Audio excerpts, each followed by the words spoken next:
सब backward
1501.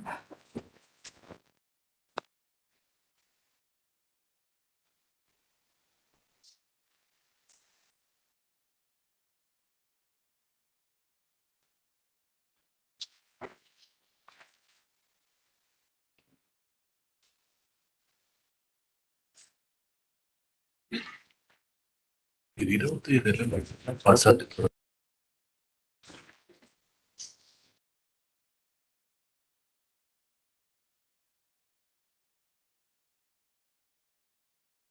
Paragraphs because of something which you need done.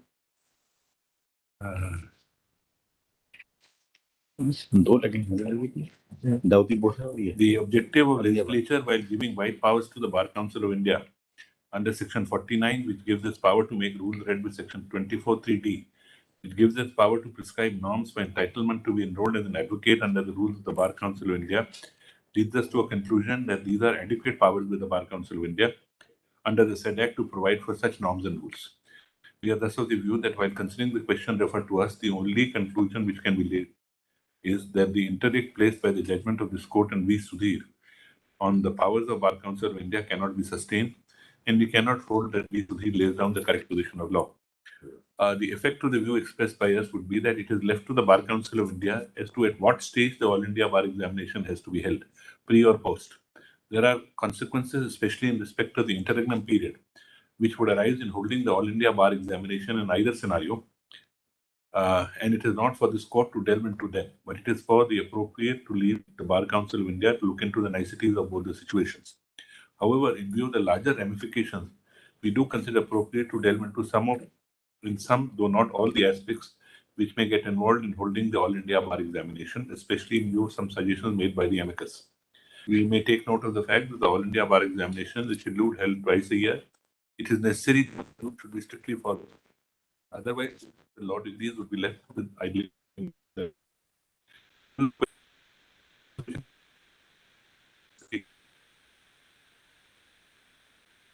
The All India Bar examination. In India, the various recognized institutions provide law degree, often declares result at different time. It takes time.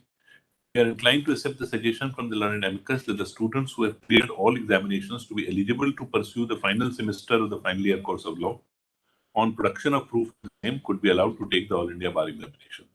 The result of All India Bar examination would be subject to the person passing all the components of the college examination.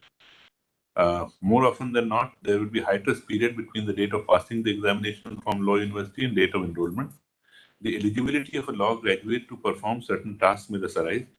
Suggestion made is that during period between the date of passing the examination and date of enrollment, any graduate with degree who will get to appear for the bar examination or get enrolled under the said act should be able to do all tasks allied to the legal profession other than the function of acting or pleading before the court. We give our imprimatur to the suggestion. Another issue which arises is the seniority at the bar. This is relevant for many purposes, etc. We said. We must also note that Bar Council of India has the power to make rules determining the seniority amongst advocates under 49(1)(e). The amicus suggested that unlimited attempts to pass the All India Bar would not be in line with the scheme proposed by the court, and it should be limited to any number of attempts which the court deems fit. We would, of our own, hesitate to prescribe the number of opportunities available to a law graduate to take the exam. In case of pre-enrollment examination, the period of 2 years between the enrollment and passing is already specified. Then learned amicus also sought to flag the issue of persons who may take up other jobs and may want to enroll themselves as advocates later. This aspect we've discussed under section 49(1)(h). We are inclined to accept the suggestion in principle that the appropriate rule can be framed laying down that an enrolled advocate who takes up employment in a non-legal context for substantial length, say for 5 years, would be deemed to be a new enrollee, and in order to regain qualification, that person would be required to take the All India Bar examination once more. We believe the requirement of an active legal practice and that of an unconnected job are different. Even if a person has a law degree enrollment, it does not mean that his ability to assist the court would continue with him if there are long hiatus period of time in some unconnected job. The other two suggestions made by the London amicus are the validity of the results obtained by any candidate in any pre-enrollment or post-enrollment examination must be limited by time, which would be policy matter for the Bar Council to consider. We also have one caveat arising from the plea that different state bar councils are charging different fees for enrollment. This is something which needs the attention of the Bar Council of India, which is not devoid of the powers to see that a uniform pattern is observed and the fee does not become oppressive at the threshold of the young students joining. While we agree in principle with the suggestion of the London amicus that they should receive attention of the Bar Council urgently in the process of steps to be taken in view of this judgment, we will note that the contra viewpoint sought to be suggested before us, predicated on the judgment of V. Sudhir case and view of opinion, same would not be good law. Our hope is that the aforesaid observations, while conferring a great role of Bar Council of India, would make the Bar Council of India more conscious of the importance of the role it has to perform, including ensuring that only persons who are well equipped with tools of law pass the All India Bar exam. Further, in view of periodic changes in legal position and consequent nature of All India Bar examinations being held, we would like to make the judgment prospectively applicable so that it does not disturb the scenario which have prevailed during interim. We clarify that the setting aside of the judgment and V. Sudhir is in no manner in imprimatur to mandating the requirement of pre-enrollment training. We expect the Bar Council of India to take necessary steps within a period of 3 months. In the end, we hope that our view would assist in bringing forth enrollment of young bright minds at the bar, who would be able to assist the court in more efficient manner so that administration of justice is benefited. Civil appeal and petitions are disposed of, leaving parties to bear. So, unanimous opinion of all the 5 judges. Thank you, Microsoft. To the amicus. Thanks for the opportunity.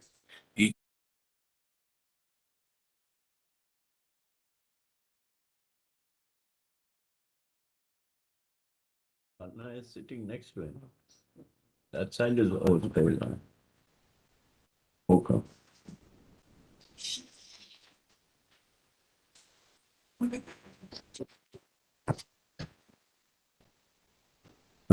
See.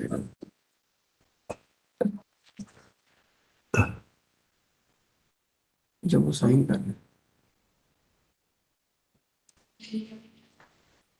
ये दिखा देना एक बार जी upload करने से पहले हाँ जी मैंने uploaded ठीक है थैंक यू